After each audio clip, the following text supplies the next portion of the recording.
Today, we're talking about Vladimir Komarov, the man who fell to Earth. It's a heavy story, a tragic mission about a Soviet hero whose final journey, as you'll see, was pretty much doomed from the start. You know, at the absolute peak of the Cold War, the space race wasn't just about exploring the stars. No, it was a full-blown battle for supremacy. And before humanity could take that one giant leap, another mission had to come first. One that, for one very brave cosmonaut, was going to end in absolute disaster. And that's what this is all about. This is the true story of Vladimir Komarov. He holds a really grim distinction. He's the first person ever to die during a space mission. Not in the vacuum of space, but during that fiery final return to Earth. Okay, so to really get a handle on this tragedy, we've got to understand the man himself. So who exactly was Vladimir Komarov? Well, he was born back in 1927, right in Moscow. His dad was a laborer, so he came from a pretty standard working-class family. But from a young age, it was clear he had this natural talent for math. And he was just obsessed with aviation.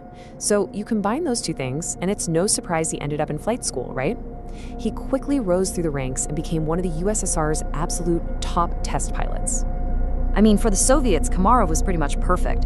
It wasn't just that he was a fantastic pilot, he was also super patriotic, and he had that working-class background. He was the perfect hero, you know? The ideal poster boy for the Soviet space program. And make no mistake, this guy was no rookie, not at all. Just 3 years before his fatal mission, he'd already made history. He commanded Voskhod 1, which was the first ever spaceflight to carry more than one person. Think about that. This was a huge deal, and it really cemented his status as an elite, top-tier cosmonaut. But see, Komarov's story isn't just about him. To really get it, you have to understand the insane pressure cooker he was living in. We're talking about the Cold War, but fought in orbit.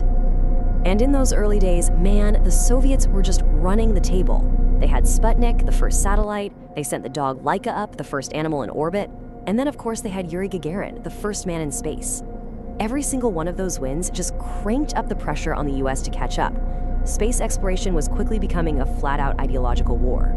And then came this massive, unmovable deadline. Soviet leadership, the guys at the very top, demanded a huge space spectacular. Why? To celebrate the 50th anniversary of the Russian Revolution. This had nothing to do with science, it was pure politics. And that deadline, it was absolutely set in stone. And the cost of all that pressure, well, it became tragically clear very quickly. Early 1967 was just brutal. First, the US lost 3 astronauts in the Apollo 1 fire on the launch pad. Then, just a few months later, the Soviets lost Komarov. It was this horrible, pivotal year where both sides felt the human cost of the race to the stars. And that brings us right to the mission at the heart of this story, Soyuz 1. Let's be clear. From the very beginning, this thing was riddled with faults. So what was the plan? Well, it was incredibly ambitious. The idea was to launch Komarov in Soyuz 1. Then they'd launch a second spacecraft. The two would meet up and dock in orbit, and then a cosmonaut would actually do a spacewalk to transfer from one ship to the other before coming home. I mean, it was like this complex orbital ballet that nobody had ever even tried before.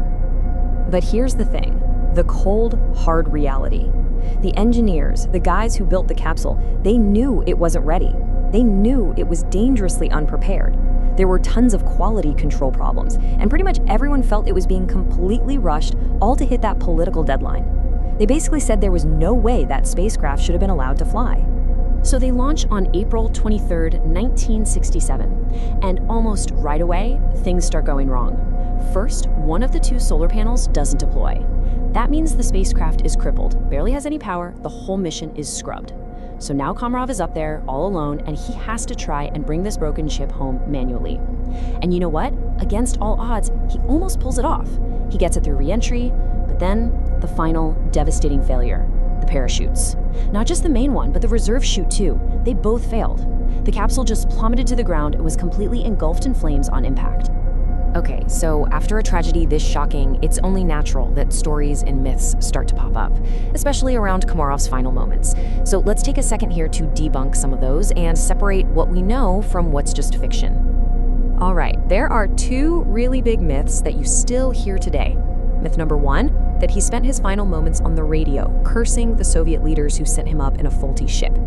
The reality? Super unlikely. Radio waves just can't get through the superheated plasma that surrounds a capsule during re-entry.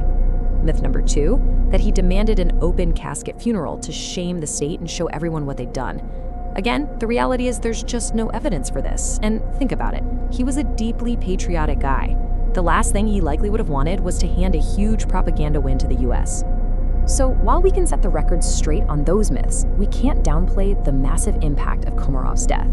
This was a tragedy that sent absolute shockwaves through the space programs on both sides of the Iron Curtain. Think about it. You have the Apollo 1 fire and the Soyuz 1 disaster in the same year. It was a massive, horrific wake-up call for everybody. It basically forced both the Americans and the Soviets to just stop, to hit the pause button and go back to the drawing board. It made them totally reassess their procedures and finally put safety ahead of political deadlines. Back home, Vladimir Komarov was given a state funeral in Red Square. He was buried as a hero of the Soviet Union, his remains placed in the Kremlin wall itself. But maybe the most powerful tribute, the most poignant one, came a few years later, and it came from his rivals, the crew of Apollo 15. When they were on the moon, they left behind a tiny memorial, a plaque called Fallen Astronaut, to honor all the explorers from both sides who had died.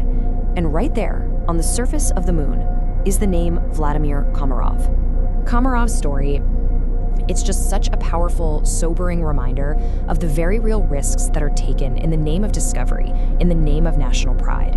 And it leaves all of us, even today, with a really big question to think about. How do we balance that drive, that ambition to push forward, with the very real human cost of progress?